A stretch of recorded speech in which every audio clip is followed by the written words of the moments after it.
네, 오늘은 이제 소아시아 교회 7교회 마지막 시간으로 준비를 했습니다. 원래 이 뒤에 교회가 하나 더 있어요. 라오디게아 교회라고 있는데 궁금하신 분들은 유튜브에 제가 수요일 한 설교가 있으니 그만하자. 네, 보시면 됩니다. 이 빌라델피아 교회의 특징이라고 한다면요, 여러분, 책망을 받지 않은 교회, 그리고 하나님께 칭찬을 받은 교회로 볼 수가 있습니다. 항상 이 교회에 편지를 할 때 주님은 자신이 어떤 분이신지를 이렇게 나타내 보이셨는데 오늘 말씀 7절에 이렇게 자신을 설명해 주고 있습니다. 우리 7절 말씀을 같이 한번 읽어보겠습니다. 시작. 빌라델피아 교회의 사자에게 편지하라. 거룩하고 진실하사 다윗의 열쇠를 가지시니 곧 열면 닫을 사람이 없고 닫으면 열 사람이 없는 그가 이르시되. 네, 주님이 자신을 어떻게 표현하냐? 거룩하고 진실하다, 이렇게 먼저 표현을 하고 있습니다. 이 표현은요, 구약에서 약 20회 정도 나오는데 보통 이제 하나님을 나타내거나 아니면 이 메시아, 다시 오실 이 땅에 오실 메시아, 그러니까 예수 그리스도죠, 를 나타낼 때 사용하는 말이었습니다. 먼저 주님은 당신을 뭐라고 말씀하시냐? 나는 거룩하다, 이렇게 표현하고 계십니다. 잘 아시겠지만 이 거룩하다라는 표현을 보면요, 이제 구별하다, 분리되다, 깨끗하게 하다라는 뜻이 있습니다. 이제 거룩하신 예수님이 자신의 몸을 드림으로 이 세상의 통치를 받는 우리의 삶을 구별하셨습니다. 그래서 세상의 이치를 따르지 않고 하나님과의 구별된 삶을 살아갈 수 있도록 우리를 이끌어 주셨죠. 이게 예수 그리스도를 만남으로 이루어지며 우리가 구원의 은혜를 누리게 되는 시점으로 볼 수가 있습니다. 그래서 세상의 통치를 받던 삶에서 벗어나 이제 하나님의 통치를 받는 것. 더 자세히 얘기하면 이제 세상의 이치를 따르던 우리가 이제 하나님의 뜻대로 살겠다고 결단하고 나아가는 것. 이게 예수 그리스도를 믿는 자들의 삶이라는 것이죠. 그렇게 주님이 우리를 구별되게 부르셨다라는 겁니다. 여러분, 크고 위대하신 그 하나님의 자아와 우리의 자아가 부딪히게 되니까 당연히 우리의 자아는 죽게 되고 이 예수 그리스도의 자아로 우리가 살아가게 되는 것입니다. 그러면 예수님을 믿는다는 건 뭐겠습니까? 당연히 가치관의 변화가 올 수밖에 없다라는 겁니다. 혹시라도 내가 이 신앙생활을 하고 예수 그리스도를 믿는다고 하지만 죄송하지만 아직까지도 내 삶의 가치관의 전환이 이루어지지 않았다면, 왜 내가 하나님의 뜻대로 살아야 되고 왜 내가 말씀을 가운데 나아가야 되는지 그 이유조차도 알지 못하는 분들이 있다면 자신의 믿음과 신앙을 철저하게 점검해 봐야 한다는 사실입니다. 주님은 또한 자신을 뭐라고 표현하시냐? 진실하다라고 표현하고 계십니다. 이 진실하다라는 말은요, 예수님은 진실하신 메시아이고 또한 신실하신 분이시다라는 표현을, 이 의미를 담고 있습니다. 그러니까 예수님은 거짓이 없으시고 신실하신 분, 그러니까 믿을만 하신 분, 우리에게 성실하게 역사하시는 분, 이분이 예수 그리스도입니다. 예수님이 이렇게 자신을 표현하신 이유는 무엇이냐면 당시에 이 박해를 받고 있던 빌라델피아 교회를 향해서 너희들이 박해를 당하고 있지만 나는 너희의 편이다, 이런 표현과 함께 고난받는 자들에 대한 상을 베푸시는 분임을 알리기 위해서 주님은 거룩하신 분, 진실하신 분, 이렇게 표현을 하고 있습니다. 그리고 또 예수님은 자신을 뭐라고 나타내시냐면 이 다윗의 열쇠를 가졌다라고 이야기를 하고 있습니다. 이 다윗의 열쇠라는 표현은요, 다윗의 혈통을 잇는 참된 메시아, 그리고 그분이 바로 예수 그리스도다라는 표현을 담고 있습니다. 이 다윗의 열쇠라는 말은요, 이사야서 22장에 나옵니다.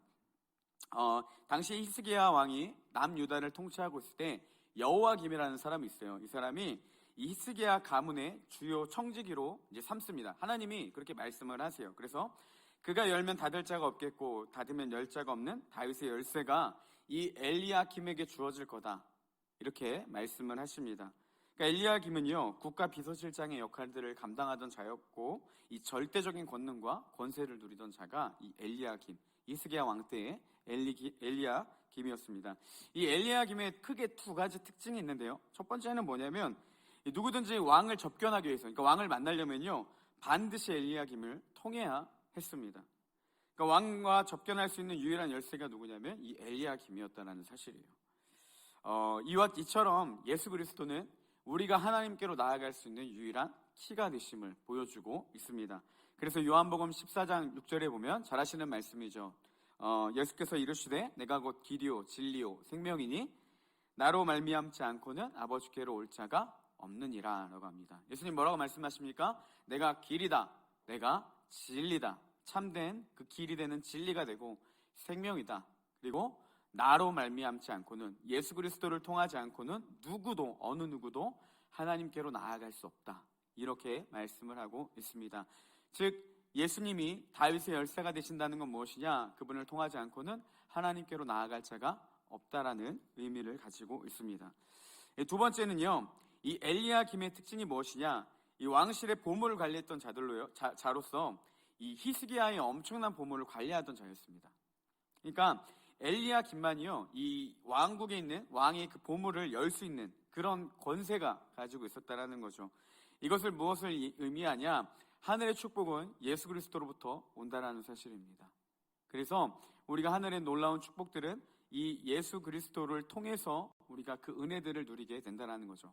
정리하면 두 가지입니다. 첫 번째는 이 다윗의 열쇠라는 의미는 무엇이냐? 하나님께로 나아가는 유일한 통로가 바로 예수 그리스도가 되시고, 또 한 가지는요, 하늘의 귀한 축복, 보물을 주시는 분이 이 예수 그리스도라는 것을 우리에게 보여주고 있습니다. 주님은 자신을 이렇게 보여주시는 거예요. 그리고 마지막 세 번째, 열면 닫을 사람이 없고 닫으면 열 사람이 없는 이라는 표현을 쓰고 있습니다. 지금 이야기했던 것과 이제 계속 이어서 나아가는 이야기인데, 그러니까 이렇게 보시면 됩니다. 예수님은 이 구원의 능력과 동시에 심판의 능력을 가지고 있다. 열면 구원의 능력과 닫으면 이 심판의 능력, 이 권세를 가지신 분이 바로 이 예수 그리스도다라는 것들을 전해주고 있습니다. 정리하면 이렇게 표현할 수 있습니다. 예수님은요, 거룩하신 분으로 우리를 거룩하게 부르셨어요. 그리고 믿을 만하신 이 진실하신 분, 신실하신 분으로 우리를 진리 가운데 인도해 주시는 분이십니다. 또한 주님의 놀라운 능력으로 이 구원과 심판의 권세를 가지신 그 주님이 우리를 하나님께로 나아갈 수 있는 복과 또 하늘의 귀한 축복들을 누릴 수 있는 키가 되시는 분이라는 것들을 이야기해주고 있습니다. 이것이요, 당시 필라델피아 교회에는 굉장히 큰 위로가 됐다는 겁니다. 왜냐하면 당시에 큰 유대인들의 핍박이 있었는데요, 이 어려운 시간마다 얼마나 마음이 흔들고 많이 무너졌겠습니까? 이 구약에 정통한, 그리고 어떻게 보면 오리지널과 같은 신앙을 가진 유대인들이 자신들을 끊임없이 괴롭히는 상황 가운데서 아마 이 내적인 심적인 갈등이 굉장히 컸을 겁니다. 그때마다 무너지고 마음이 흔들리는 상황 때마다 교회를 거룩하게 하시고 믿을만 하신 주님, 그리고 전적인 능력으로 구원의 길을 여신다는 이 하나님의 성품이요, 빌라델피아 교회에는 굉장히 큰 위로와 힘이 됐다는 겁니다. 아, 예수님이 진짜구나, 예수님만이 이 축복의 통로가 되시는 분이구나, 이것이 고난에 있는 그 상황들에 있는 그들에게 굉장히 큰 위로가 되었다라는 사실입니다. 그래서 포기하지 않고 어떠한 어려움 가운데서도 이 빌라델피아 교회가 믿음을 지킬 수 있는 힘, 그것은 바로 예수님의 이러한 성품 때문이었다라는 것이죠. 우리 8절의 말씀도 한번 같이 읽어보겠습니다. 우리 8절을 함께 읽겠습니다. 볼지어다 내가 내 앞에 열린 문을 두었으니 능히 닫을 사람이 없으리라. 내 행위를 아노니 내가 작은 능력을 가지고서도 내 말을 지키며 내 이름을 배반하지 아니하였도다. 네, 그 상반절만 보면요, 볼지어다 내가 내 앞에 열린 문을 두었을 때 능히 닫을 사람이 없으리로다. 내가 내 행위를 아노니 라고 되어 있는데, 원어로 직역하면 이렇게 되어 있습니다. 내가 내 행위를 안다. 볼지어다 내가 내 앞에 열린 문을 두었을 때 능히 닫을 사람이 없으리라 인 겁니다. 그러니까 내가 너의 행위를 아는데 알기 때문에 무엇을 허락하시냐? 내가 너희에게 열린 문을 두었다. 이 문은 누구도 닫을 수 없는 문이다. 이렇게 주님 말씀하고 계신 겁니다. 여기서 나오는 열린 문에 대한 여러 가지 해석들이 있는데요, 성교의 문이다, 이런 말들도 많이 있는데, 근본적으로 이 열린 문은 무엇이냐? 이 천국의 문을 이야기를 하고 있습니다. 그러니까 구원의 문으로 보시면 돼요. 이 당시 유대인들은요, 이 회당이라는 것을 중심으로 신앙 활동을 했습니다. 왜냐하면 성전이 무너지고 너무나도 큰 그 박해와 오는 상황 가운데서 이들이 모이는 장소가 없어지자 이제 그 유대인들끼리 이제 가는 곳곳마다 회당을 지어서 그곳에서 안식일에는 이 예배를 드리고 주중에는 이 말씀을 가르치고 또 권면하고 나누는 그런 토론의 장도 열리는 곳이 이 회당이었죠. 그러니까 회당을 중심으로 신앙생활을 하던 것이 이 유대인들이었습니다. 근데 문제는 뭐냐? 이 빌라델비아 교회 사람들도 회당에 가는데 이 유대인들이 그들을 다 쫓아냈다는 거예요. 그러니까 이 회당의 신앙생활을 할 수 없게 유대인들이 그들을 박해하기 시작했습니다.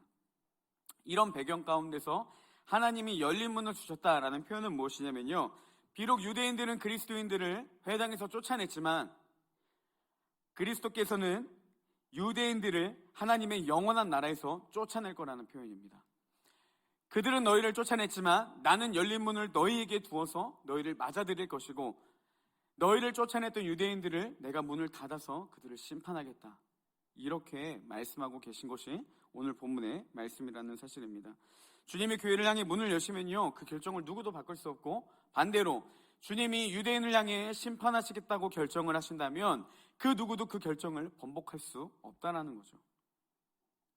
회당에서 쫓겨나 버림받은 것 같은 상황에 있는 자들이 이 빌라델비아 교회였지만, 열면 닫을 사람이 없고 닫으면 열 사람이 없는 주님, 이 구원과 심판의 절대자이신 이 예수 그리스도께서 교회를 구원하시고 내가 너희들을 핍박했던 유대인들을 반드시 심판하겠다, 이런 약속의 말씀이 담겨져 있다는 겁니다.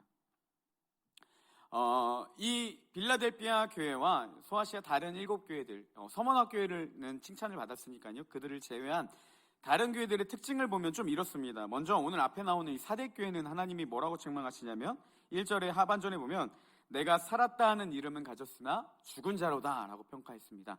그들의 겉으로 보기엔 어떻냐? 살아있는 자들, 교회인 자들이었지만 실상의 그들의 상태는 뭐라고 말씀하시냐면 죽은 자들이다, 이렇게 평가하고 있습니다. 생명이신 그리스도를 믿는 신앙의 공동체가요, 실제로는 죽어있는 상태에 있었다, 주님은 이렇게 말씀하시는 거예요. 그리고 오늘 말씀 이후에 라오디게아 교회가 나옵니다. 꼭 유튜브를 보시고요. 어쨌든 죄송합니다. 라오디게아 교회는요, 이 물질의 많은 축복을 받은 교회였습니다. 부족한 것이 없을 정도로 큰 부를 누리는 교회였어요. 여러분, 그리스도인들이 가장 이상적인 모습이요, 라오디게아 모습이었습니다. 왜냐하면 예수님을 믿으면 취업도 잘 돼야 되고 성공해야 됩니다. 그죠? 어느 정도 돈도 있어서, 여러분 우리가 꿈꾸는 게 다 그거 아닙니까? 돈 많은 장로님, 그죠? 교회 헌금도 많이 하고 또 어느 정도 믿음도 잘 생활하고 있고, 이게 누구나 꿈꾸는 이상적인 교회 그리스도인들의 모습 아니겠습니까? 그래서 물질이 만약에 좀 어려우면 신앙에 문제가 있다고 생각을 하고, 부자가 돼야 되는, 그리고 믿음도 좋아야 되는, 어떻게 보면 이상적인 이 교회의 모습이요, 라오디게아 교회에 있었다는 겁니다. 이들이 얼마나 부유했냐면 나는 부자라 부유한 것이 없다, 스스로를 이렇게 평가를 내렸던 자들입니다. 그들을 향해서 주님 뭐라고 말씀하시냐면 너희들이 실상은 정말 쓸모없는 상태고 역겨운 상태다, 이렇게 말씀하십니다. 그리고 30장의 상반절에 보면요, 하나님이 이 교회의 심각성을 어떻게 말씀하시냐면 볼지어다 내가 문 밖에 서서 두드리노니 라고 이야기합니다. 여러분, 주님이 교회의 문을 두드리고 계시다는 거예요. 그러면 이 라오디게아 교회에 주님이 교회 안에 계시다는 말입니까? 아니면 밖에 계시다는 말입니까? 너무나도 이상적인 교회의 모습을 하고 있었지만요, 실제적으로 그 안에 주님이 계시지 않았다는 거예요. 교회 밖에서 문을 두드렸다는 겁니다. 겉은 번지르하고 화려했지만요, 사대교회도 생명이라는 이름이 있지만 실상은 죽은 상태였고, 부자이고 부유하고 너무나도 믿음 좋아 보였던 라오디게아 교회도요, 실상은 정말 쓸모없는 상태였다는 겁니다. 이뿐만이 아니죠. 에베소 교회도 보면요, 에베소 교회는 너무나도 많은 신앙의 정립과 그리고 성경적인 이 훈련이 탁월했던 교회였습니다. 그리고 인내하는 교회였고요, 이 신앙의 본이 되는 그런 행위들이 너무나도 많은 교회였는데 주님 뭐라고 말씀하시죠? 너희가 처음 사랑을 버렸다, 이렇게 이야기를 합니다. 이뿐만이 아니라 두아디아 교회의 특징은 뭐냐? 이 생명과 생계가 위협받는 상황 속에서도 하나님을 향한 뜨거운 사랑이 있었고요, 그리고 성도들 간에 뜨거운 이 사랑의 은혜가 있었습니다. 근데 그들이 버린 게 뭐였냐? 실상은 그들이 이 진리를 벗어나서 거짓된 가르침을 받아들이자 하나님은 그들을 책망하시는 것들을 볼 수가 있습니다. 이외에도요, 이 모든 교회들 특징들이 무엇이냐? 겉은 굉장히 건강한 교회의 모습을 하고 있었지만 실제 그 내면에는 너무나도 좋지 못한 모습들이 있었고, 하나님은 그걸 절대 넘어가지 않고 가볍게 여기지 않으시고 그들을 엄청난 책망을 하시는 것들을 볼 수가 있다는 겁니다. 근데 빌라델비아 교회는 좀 달랐어요. 여러분, 겉으로 보기에는 굉장히 보잘것없는 교회였습니다. 너무나도 작은 교회였고, 또 오늘 말씀해 보니까 너희들이 작은 능력을 가진 자들이다, 이렇게 평가를 하고 있습니다. 그렇지만 그들에게는 무엇이 있었습니까? 열린 문을 두었다. 이 구원의 문이 있는 교회, 생명이신 주님이 거하시는 교회, 이름만이 아니라 진짜 교회다운 모습이 이 빌라델비아 교회 안에는 있었다라는 것입니다. 여러분, 우리가 신앙생활하면서 늘 조심해야 될 분이 바로 이런 부분이라는 거예요. 겉으로는 누가 봐도 믿음 좋은 사람처럼 보일 수는 있겠지만요, 내면은 전혀 다른 모습을 하고 있는 사람들이 많이 있습니다. 교회 리더로, 임원으로, 중직으로 또 많은 사역들을 감당하며 하나님의 일을 헌신하는 사람들이 있는데, 정작 예배의 자리만 다 가게 된다면 예배와 집회에 전혀 집중하지 못하고 그들의 행위와는 전혀 다른 그런 하나님의 모습들이 볼 때가 많이 있습니다. 사람들은 그들을 향해서 좋은 믿음이다, 좋은 신앙이다 칭찬할지 모르겠지만요, 주님은 그런 자들을 향해 전혀 다른 평가를 하실 수 있다는 것, 그것들을 늘 기억해야 한다는 것입니다. 우리 청년부 안에도 많은 헌신자들이 있습니다. 많은 희생들이 있고요, 많은 도움의 손길들이 있기 때문에 여러분, 어떻게 보면 예배가 운영되는 거고 보다 효과적인 예배를 드릴 수가 있는 것입니다. 그리스도를 비롯해서요, 예지원이나 우리 자막으로 섬겨주시는 우리 방송팀들, 그 외에도 여러분 그런 손길들이 없다면 청년부는 절대로 운영될 수가 없습니다. 그들이 너무 고맙고 감사하기는 하지만요, 여러분, 우리가 거기서 그치는 것이 아니라 끊임없이 우리 자신의 내면을 돌아봐야 한다는 사실입니다. 겉은 번지르하고 화려한 교회의 모습이었지만 실상 그 내면 가운데는 문제투성이었던 이 7교회 중에 5교회를 주님이 책망하신 것처럼 우리 가운데도 그런 모습들이 있지는 않은지 끊임없이 자신을 점검하고 내면을 검사해야 한다는 겁니다. 그렇다고 오해하지 마실 것은요, 제가 그래도 예배의 자리와 이 사역에 대한 부분들을 갈라놓으라는 말이 아닙니다. 여러분, 예배에 대한 뜨거움도 있어야 되지만요, 하나님은 이런 일들을 하는데 한 사람의 동역자를 찾으신다라는 거예요. 중요한 건 무엇이냐? 우리가 그 일들을 감당할 때 우리 내면에 하나님을 위한 섬김과 사랑의 표현이 되는 것인지, 아니면 단순히 겉모습만 번지르하게 교회를 세우려는 우리 내면 가운데에 잘못된 마음이 있지는 않은지, 그 내면의 중심을 날마다 돌아봐야 한다는 것이죠. 가끔 이렇게 생각할지 모르겠습니다. 하나님이 사랑하는 귀한 자리에 있고 내가 교회에서 이런 일도 하고 이런 일도 하고 이렇게까지 하고 누가 봐도 내가 믿음 좋은 사람인데 그깟 예배 한번 이렇게 해도 되지 않을까? 아니요, 여러분, 절대 그렇지 않습니다. 내가 인식하지 못하는 것뿐이죠, 심각한 상태라고 주님 반드시 말씀하실 것이라는 사실입니다. 그거를 너무나도 많이 느끼는 게요, 교역자들입니다. 섬김의 자리에 있다 보면요, 너무나도 많은 예배와 많은 것들이 무너집니다. 그 안에서 끝까지 저희들이 붙잡아야 될 게 그거라는 거예요. 여러분, 우리도 똑같지 않습니까?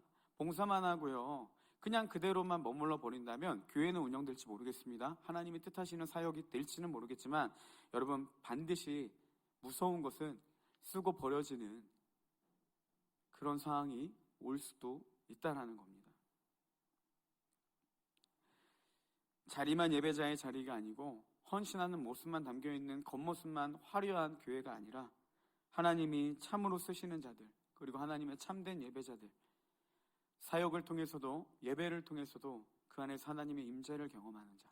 그래서 로렌스 형제처럼 나는 설거지하면서도 하나님의 임재를 느낀다고 고백했던 것처럼 여러분, 그 안에서 우리의 내면을 끝까지 돌봐야 한다는 것이죠. 그런 우리 청년들이 되기를 주님의 이름으로 축복합니다. 요즘 2024년 어떻게 사역해야 되는지 이런저런 생각을 하면서 사역을 준비하고 있습니다. 지난번 말씀을 준비하면서 저는 개인적으로 너무 좋았던 게요, 예수 그리스도의 제자를 세우는 것이 진짜 중요하구나라는 생각들이 들어서 그거를 기준으로 보는데, 오늘 말씀을 묵상하면서도요, 하나님이 좀 주시는 마음이 있는 것 같았습니다. 무엇이냐면 예수님께 책망받은 이 소아시아 교회들, 겉모습만 화려한 교회들의 모습을 보면서 중요한 건 그게 아니라 내면의 다짐이 중요하다, 좀 이런 마음이 들었습니다. 건강해 보이는 교회가 아니라 건강한 교회를 세우는 것, 예수 그리스도가 있는 것 같은 교회가 아니라 정말 예수 그리스도가 있는 교회를 세우는 것. 우리 청년들이 신앙의 행위만 남아버린 자들이 아니라 진짜 예수 그리스도의 제자가 세워지는 것, 이게 진짜 중요한 사역이구나, 그리고 사역의 핵심이구나 라는 그런 마음이 많이 들었습니다. 왜 이런 생각이 들었냐면요, 사역을 하다 보면 뭐 어떻게 보실지 모르겠지만 여러분 열매에 대한 유혹은 끊임이 없습니다. 왜냐하면 제 사역의 욕심은 아마 이 목회하는 내내 끊임없이 받을 겁니다. 뭐 이럴 수는 있겠어요. 예를 들면 뭐 우리 특히 이제 이 청년은 저랑 이제 많이 교제하는 분들도 있고 뭐 그런 분들이야 저에 대해서 좋은 영향력을 받았으면 김영태 목사님이 이래서 좋아. 근데 반대로 제가 하는 게 어떻게 목사님 저렇게 할 수가 있어라고 싫어하는 사람들도 있을 겁니다. 그러니까 좋아하는 사람과 싫어하는 사람을 정죄하는 게 아니라 좋든 싫든을 어떻게 기준을 하냐면요. 나를 경험해본 만큼을 기준으로 평가를 내려요. 근데 이제 보통 저를 모르는 사람들이 김영태 목사님 어떤 사람이야 라고 하면 어떤 걸 보고 평가를 내립니까? 이 열매를 보고 내린다는 거예요. 청년부 얼마나 부흥했어? 사역할 때 어떤 일들이 있었어? 그러다 보니까요, 이 보여지는 그 열매에 대한 유혹은요, 아마 저는 평생에 이거를 씨름하지 않으면 안 되는 문제라고 생각을 합니다. 그렇게 그런 거에 민감하게 반응하게 되면 자꾸만 제 안에서요, 이 중심이 아닌 겉모습만 치중하게 만들어버립니다. 어떻게 하면 사람을 많이 모이게 할지, 어떻게 하면 세축이 성공할지, 성공의 여부도 우리 청년들이 전도에 열정이 일어나는 거에 만족하는 게 아니라 사람이 많이 오는 것에 주목하게 되고 어떻게 하면 더 많은 인원이 늘까 이것만 주목하게 되는 그런 유혹들이 계속해서 온다라는 것이죠. 제자로 만드는 사역은 사람을 세우지만 이 열매를 맺어야 되는 사역은 사람을 이용하는 사역이구나라는 마음이 들었습니다. 내가 그런 자칫하는 그런 생각으로 청년들을 세운다고 라는 명분으로 오히려 이들을 이용해서 내 성공을 누리려고 한 것은 아닌가 그런 생각들이 많이 들었습니다. 그래서 이 마음을 참 지키는 게 너무나도 중요하다라는 것 그런 좀 마음이 있었습니다. 여러분 사무엘상 잘 아시는 16장 17절에 보면요 주님이 이렇게 말씀하십니다. 여호와께서 사무엘에게 이르시되 그의 용모와 키를 보지 말라. 내가 이미 그를 버렸노라. 내가 보는 것은 사람과 같지 아니하니 사람은 외모를 보거니와 나 여호와는 중심을 보느니라 하시니라 라고 되어 있습니다. 사람은 겉모습에 집중하고요 이 겉으로 보여지는 것에 가지고 그 모든 것들을 평가하고 기준을 매겨버립니다. 하지만 하나님은 그 겉으로 보여지는 모습이 아니라 이 내면을 보신다라는 사실이죠. 주님은 서문학 교회를 향해서 뭐라고 말씀하시냐면요 내가 내 환난과 궁핍을 알거니와 네가 환난과 어려움이 있고 궁핍한 생활이 있지만 실상은 너희가 부유한 자다라고 말씀하십니다. 사람들이 보기엔 서문학 교회는 어떤 교회냐? 여러분 가진 게 없는 교회였어요. 너무나도 가난한 교회였어요. 길드에도 상조에도 생계 이 경제 활동 자체가 안 되는 교회였습니다. 그들을 향해 주님은 뭐라고 말씀하시냐? 사람들은 너희를 가난한 자다고 환난을 겪는 자들이라고 평가할지 모르겠지만 실상은 너희가 부유한 자다라고 말씀을 하십니다. 빌라델피아 교회는요 작은 능력을 가진 교회라고 합니다. 볼품없는 교회였습니다. 어떻게 보면 여러분 이렇게 잘 갖춰진 교회가 아니라 마치 개척교회와 같은 그런 어떠한 운영조차도 하기 힘든 너무나도 힘든 열악한 상황을 가진 교회였을지 모르겠습니다. 이들은 작은 능력을 가지고 있었지만 하나님은 그들을 칭찬하신 것을 볼 수가 있습니다. 여기서 말하는 작은 능력은요 이런 개념입니다. 예를 들면 우리 청년들 지체 중에 한 명이 저에게 와서 이렇게 물어봐요. 목사님 2억만 빌려주세요. 이렇게 이야기를 합니다. 당연히 없겠죠. 그래서 제가 2억이 없어요 라고 대답을 합니다. 그러면 제 말에는 어떤 의미가 담겨 있겠습니까? 2억이 없는데 예를 들면 제가 1억 9,990만 원이 있습니다. 근데 10만 원이 없어서 2억이 없다고 하는지 아니면 내가 1억을 갖고 있는데 1억이 없어서 2억이 없다고 하는지 그죠? 이걸 알 수가 없는 거예요. 그러니까 제가 얼마를 갖고 있는지가 보이지 않습니다. 근데 다시 이렇게 대답할 수가 있습니다. 목사님 2억만 빌려주세요 라고 하는데 제가 저 사실 200원밖에 없어요. 그러면 여러분 내가 이 2억을 빌려주기에 얼마나 부족한 사람인지가 확연히 드러나게 되겠죠. 이 작은 능력은 이런 의미입니다. 아무것도 할 수 없는 상태. 너무나도 무능하고 무력한 상태. 마치 2억에는 비교도 할 수 없는 200원이라는 작은 돈의 개념처럼 그렇게 아무것도 할 수 없는 상태가 이 빌라델피아 교회의 상태였다라는 겁니다. 빌라델피아 교회는요 그런 작은 능력으로 아무것도 할 수 없는 무능력한 그런 교회의 모습을 하고 있었습니다.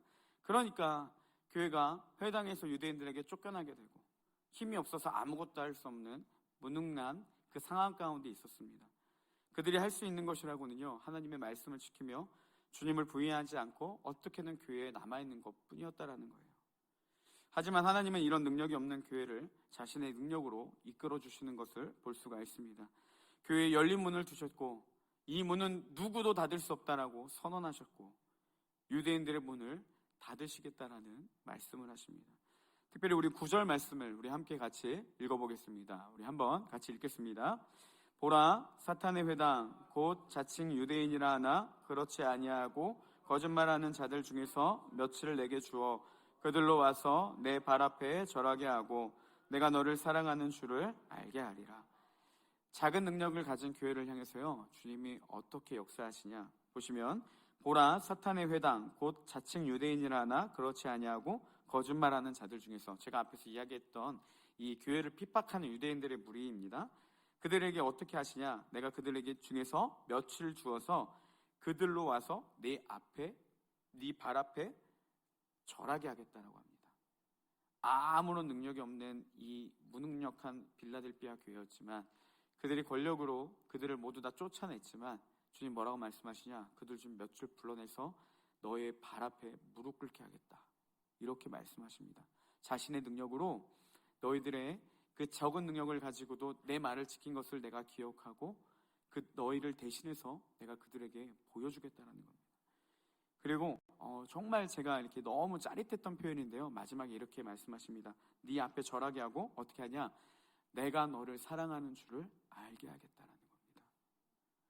하나님이 무능력하고 아무것도 할 수 없이 그냥 그런 세상의 권세에 끌려다니는 그런 교회를 향해 뭐라고 말씀하시냐, 내가 너를 붙들어서 네가 옳다는 걸 내가 증명해주고 그들이 말하는 하나님, 그들이 이야기하는 진리가 진짜가 아니라 너희들이 믿고 따르는 예수 그리스도, 그리고 내가 너희를 사랑한다라는 것, 그것을 내가 증명해 보이겠다, 이렇게 말씀하고 계시는 겁니다. 저는 오늘 이 구절에 나타나는 그 신원하시는 하나님, 참 그분에 대해서 많이 이렇게 생각을 해보게 되었습니다. 여러분, 우리가 무능력할 때 하나님의 강함이 나타나고 우리가 연약함을 가지고 주님을 의지할 때 그때서야 그 하나님의 놀라운 능력이 경험하게 되는 은혜가 나타난다는 사실입니다. 신앙생활하는 게 쉽지가 않습니다. 많은 세상의 가치관과 부딪혀야 되고요. 곰곰이 생각해 보니까 저는 어차피 이 시간대 여기 있는 게 자연스럽지만 여러분, 평신도들에게는 이 시간이 자연스럽지 않다라는 걸 많이 느끼게 됐습니다. 제가 작년에 저희는 제가 있던 교회에서는 그 휴가 때 주일에는 이제 교회 탐방할 수 있는 기회를 주셔서 제가 이제 만나교회 아시나요? 그 나비오심으로 유명한 그 만나교회 청년부 예배를 이렇게 들어갔는데 그때 마침 또 제가 너무나도 좋아하는 김병선 목사님이 말씀을 전하셨는데 졸립더라고요. 이 시간은 어떻게든 안 되더라고요. 그래서 제가 이 청년들의 마음을 좀 많이 이 시간은 어쩔 수 없구나, 나를 위해 안주는 그 한 사람이 대단한 거구나, 그런 생각들이 많이 들었습니다. 뭐 어찌됐건 그런 것들을 보면 참 이 시간과 이 청년들이 이 시간에 이렇게 와서 예배드리는 게 쉬운 결정이 아니구나라는 생각도 많이 하게 되었습니다. 여러분, 가뜩이나 해야 될 게 많은 시대고 또 자신에 대한 너무 가치와 소중함과 또 자기 개발이 너무나도 많이 필요한 이 시대 가운데 우리가 믿음으로 그래도 나아간다라는 게 너무 어떻게 보면 고전적인 그런 방법 같고 말도 안 되는 비유 같고 떠나자니 찜찜하고 정죄받는 기분이라 어쩔 수 없는 상황 가운데 날마다 갈등하고 고착되고 그런 상태가 한편으로는 좀 안타깝게 됐습니다. 근데 여러분, 그런 자들에게, 우리가 믿음의 갈등을 겪는 자들에게 주님 뭐라고 말씀하시냐, 네가 적은 능력을 가졌지만 내가 너를 사랑하는 줄을 내가 밝게 알려주겠다는 겁니다. 어떤 자들을 통해서요? 하나님의 말씀을 굳게 지키고 믿는 자들을 통해서 하나님 반드시 갚아준다라는 사실입니다. 여러분, 이 신원하다라는 말은요, 하나님께서 우리의 편이 되어주시고 우리를 보호하시고 신실하게 끝까지 그 억울함을 갚아주겠다라는 표현을 갖고 있습니다. 하나님은요, 반드시 신원하시는 하나님이십니다. 이거는요, 제가 삶을 걸고 맹세할 수 있습니다. 하나님은 여러분들이, 그리고 우리가 신앙생활하면서 겪었던 어려움들, 억울함들, 그리고 뭐 여러 가지 지체 간의 갈등과 여러 상황들에 대한 억울함들을 통해서 오는 그 문제들 하나님 다 기억하시고 반드시 갚아주시는 분이라는 사실입니다. 제가 토요일 날, 수요일 새벽 예배 때 잠깐 설교 때 잠깐 나눴던 것 같은데, 한 번은 말도 안 되는 그런, 좀 왜 그런지 모르겠는데 너무나도 안 좋은 평가들을 많이 받게 됐고 많은 욕을 먹으면서 좀 사역에 많은 어려움이 있었습니다. 그래서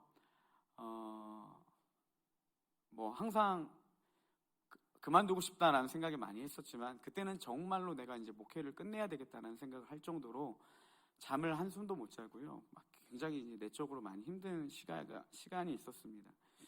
그때 이제 아내도 저에게 여보 그렇게 힘들면 이제 그만합시다 라고 할 정도로 제가 좀 이렇게 흔히 말하는 멘탈이 나간 그런 상태였어요. 그래서 많이 힘들고 그 결정을 내릴 걸 가지고 기도를 많이 하고 그런 순간이 있었는데, 그래도 이제 하나님의 은혜 가운데 이제 잘 넘어갔습니다.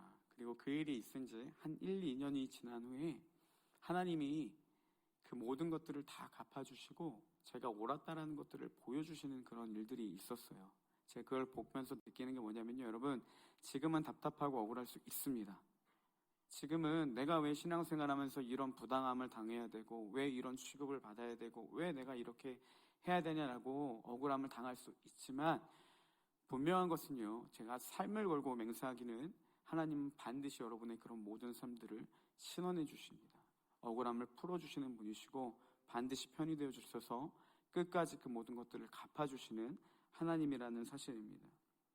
그래서 세상이 나를 어떻게 평가하든 사람들이 나를 어떻게 평가하든 겉모습만 치중하는 교회가 아니라 우리의 내면의 중심을 원하시는 주님, 그리고 그런 억울한 상황과 때로는 그런 부득이한 상황 가운데서도 우리의 모든 것들을 신원하시는 하나님, 그 주님을 깊이 바라보며 여러분 겉모습에 흔들리는 것이 아니라 내면의 마음을 하나님께 드리고 순종함으로 나아가는 우리 청년들 되기를 소망합니다.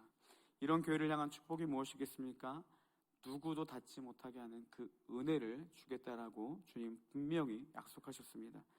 여러분, 교회의 수많은 자들이 함께 신앙생활하다 너무나도 많이 떠나게 됩니다. 사단은요, 끊임없이 교회를 괴롭히고 공격하고 있습니다. 코로나의 질병으로 우리 신앙을 많이 위협했고요, 세상의 가치관들이 끊임없이 우리를 괴롭히고 있습니다. 교회 내에 분열을 일으키기도 하고 리더들을 타락시키기도 하고, 그 외에도 가진 방법을 동원해서요 교회를 무너뜨리기에 혈안이 되어 있습니다.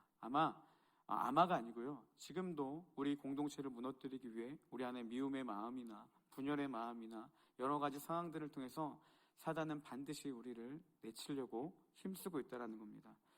그런 교회를 향해, 그런 어떻게 보면 끊임없는 공격을 받는 교회를 향해 하나님이 빌라델피아 교회를 향해 주신 축복이 무엇입니까? 능히 닫지 못하리라. 그 누구도 그 구원의 문을 닫지 못하게 내가 너희를 지키겠다라는 겁니다. 제가 작년에 제 사역을 마무리하면서 그 주중에 의자 한 명 한 명을 붙잡으면서 했던 기도가 뭐였냐면, 하나님, 이 자리가 한 명도 떠나지 말고 이들이 다 예수 그리스도를 잘 믿게 해달라고 그렇게 기도를 했던 적이 있는데, 저는 정말 간절히 바라기는요, 하나님의 이 축복이 우리 가운데 넘쳐나길 소망합니다. 오늘 이곳 가운데 모여있는 우리 모든 청년들, 그리고 이 주보의 뒤편에 기록되어 있는 모든 이름들이 한 영혼도 떠나지 않고 닫을 자가 없도록 우리를 이끄시는 하나님의 귀한 축복이 우리 청년부 안에 가득하기를 소망합니다. 이를 위해서 여러분, 우리가 분별하고 우리의 마음을 드리고 우리의 심령을 들여서 하나님께 나아가야 한다는 사실입니다. 이제 말씀을 정리하겠습니다. 계속 말씀을 준비하면서 좀 그런 마음이 많이 들었던 것 같아요. 하나님의 마음을 헤아리는 것. 겉으로만 치장하는 것이 아니라 우리의 내면이 주님을 더욱더 닮아가는 것. 그래서 이 찬양이 많이 떠올랐습니다. 우리 찬양팀 나와주시고요. 하나님 어떠한 상황 가운데서든지 어느 곳에 있는지 우리가 상황에 따라서 우리의 신앙과 우리의 그 상태를 판단하고 정죄하고 비교하는 것이 아니라, 내가 걷고 있는 이 길이 광야와 같을지라도 주님의 마음이 있는 곳에 내가 가기를 원하고 하나님이 계신 곳에 나아가길 원합니다. 우리가 이 믿음의 결단을 하고 하나님과 끊임없이 이 구원의 여정을 함께 가겠다라는 그 마음을 담아서 같이 고백하며 찬양했으면 좋겠습니다.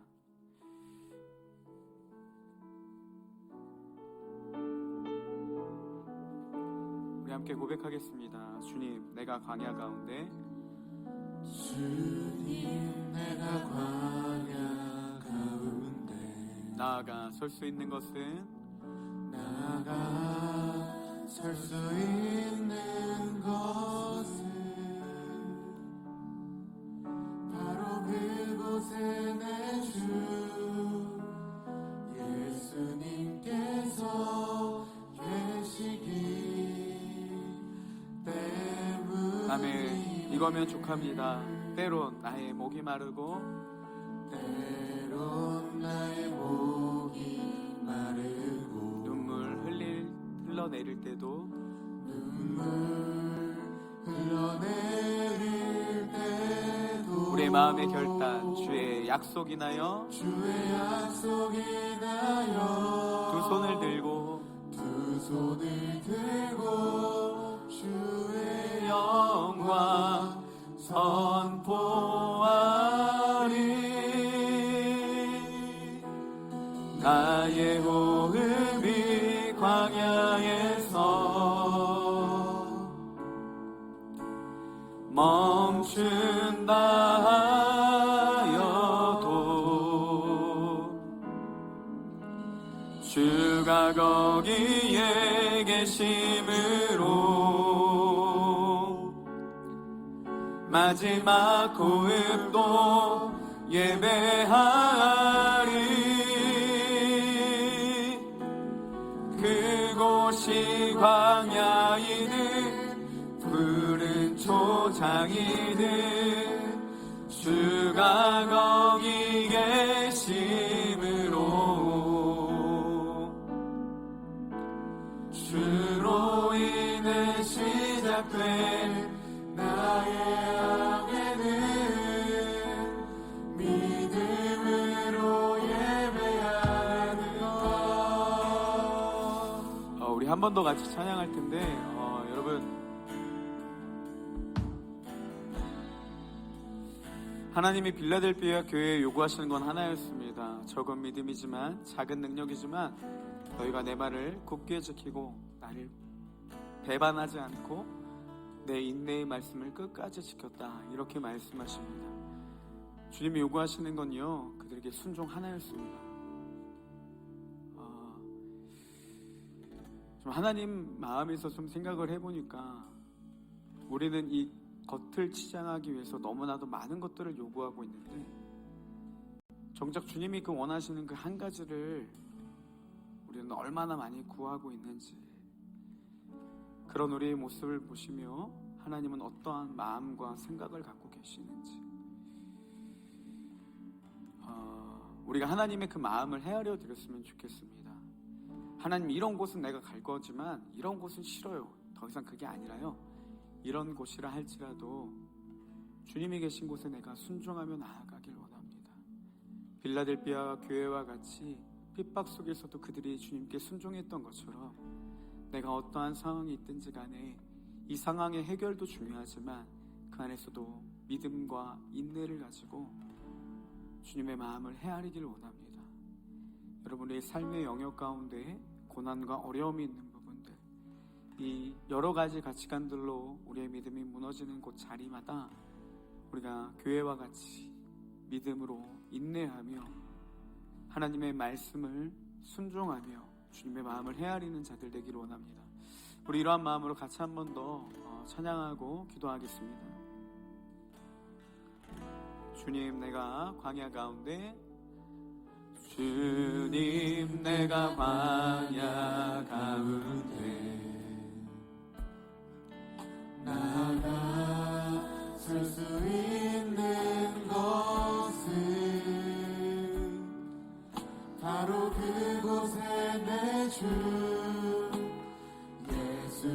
예수님께서 계시기 때문에 우리 처음부터 한 번 더 고백하겠습니다. 주님, 내가 광야 가운데 주님 내가 광야 가운데 나가 설 수 있는 것은 그 이유입니다. 바로 그곳에 내주 예수님께서 계시기 때문이네.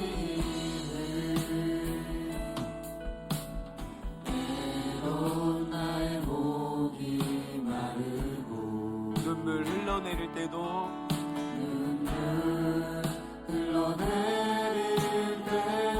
주님의 마음을 헤아리며 주의 약속이 나여 두 손을 들고 우리의 의지와 마음을 들여 주의 영광 우리 하나님께 우리의 마음을 호소하며 나아갑니다. 나의 호흡이 광야에서 멈춘다 하여도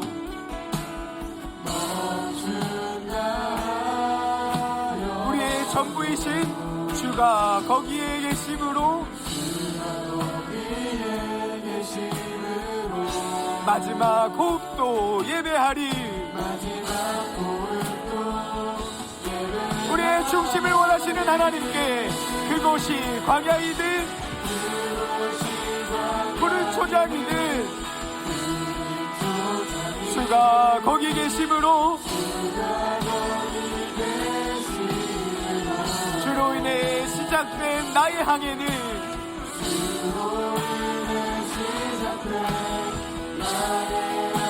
믿음으로 예배하는 것. 아멘. 우리 처음부터 한 번 더 같이 고백합시다. 주님, 내가 광야 가운데 주님, 내가 광야 가운데 나가 설 수 있는 것은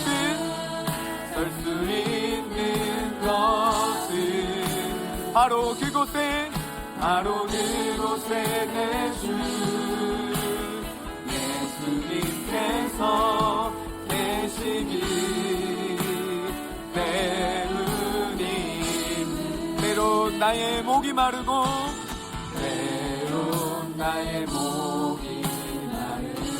눈물 흘러내릴 때도 우리의 마음을 드리며 고백합니다. 주의 약속이 나여 의지를 드리며 두 손을 들고 선언합니다. 주의 영 선포하리. 나의 호흡이 광야에서 멈춘다 하여도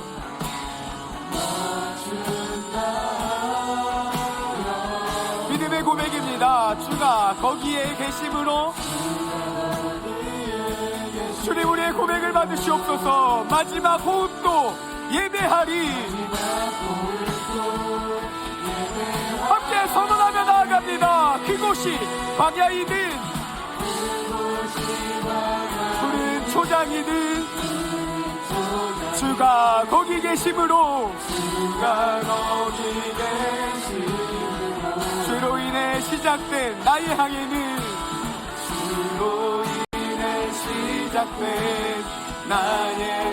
믿음으로 예배하는 것.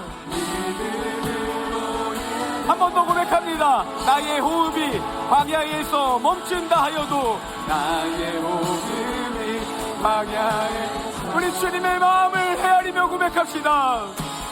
멈춘다 하여 괜찮습니다. 주가 거기에 계심으로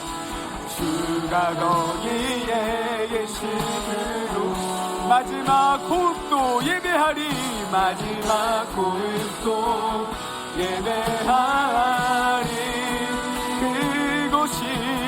그곳이 광야이든 괜찮습니다. 주가 거기 계심으로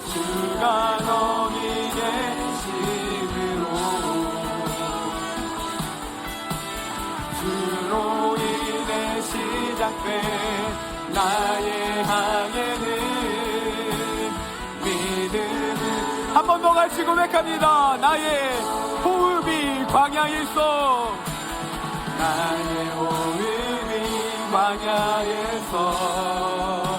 멈춘다 하여도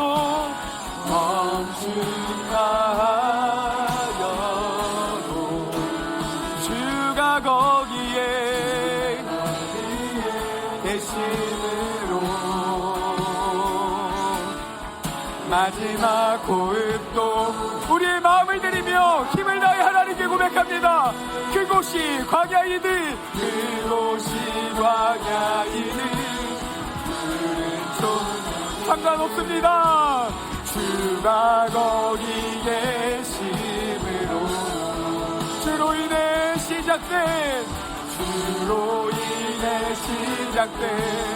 나의 항해는 믿음은 우리 최선을 들이며 한 번 더 고백합니다. 그곳이 광야이든 푸른 초장이든 그곳이 광야이든 조장이는 주가 거기 계심으로 주로 인해 시작된 나의 항해는 주로 인해 시작된 나의 항해는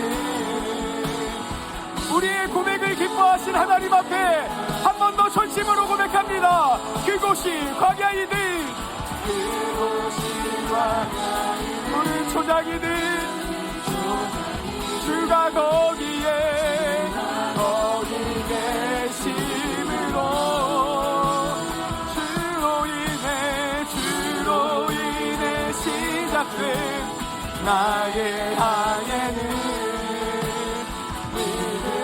우리 마지막으로 한 번 더 같이 고백합니다. 그곳이 광야이든 그곳이 광야이든 푸른 초장이든 주가 거기 계심으로 주로 인해 시작된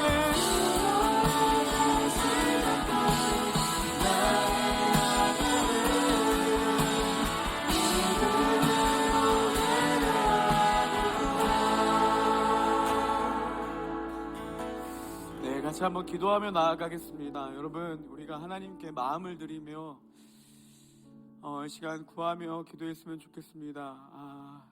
계속해서 드는 한 가지 생각은 뭐냐면 하나님 참 불쌍하시다라는 마음이 많이 듭니다. 언제나 요구하는 모든 것들은 다 들어주시고 그냥 우리의 마음 하나 원하는데 그걸 받기가 참 쉽지 않은 것 같아요. 모든 것들을 다 줬는데 하나님이 우리의 그 마음 하나 받는 게 참 어려우신 것 같습니다. 여러분, 우리는 어떻습니까?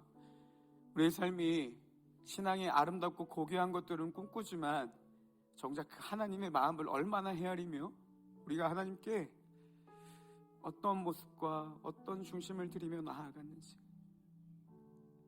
돌아보며 우리가 나아갔으면 좋겠습니다. 이 시간 주님이 우리 마음 가운데 말씀하시는 대로 오늘 말씀을 듣다가 여러분들 잡았던 그 생각의 영역들을 가지고 같이 한번 기도했으면 좋겠습니다.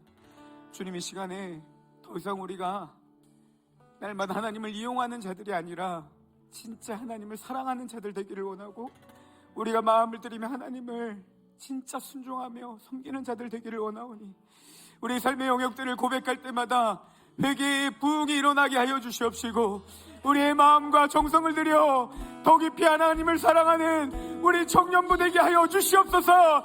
간절한 마음으로 우리 주님 부르며 함께 같이 기도하며 나아갑니다. 주여!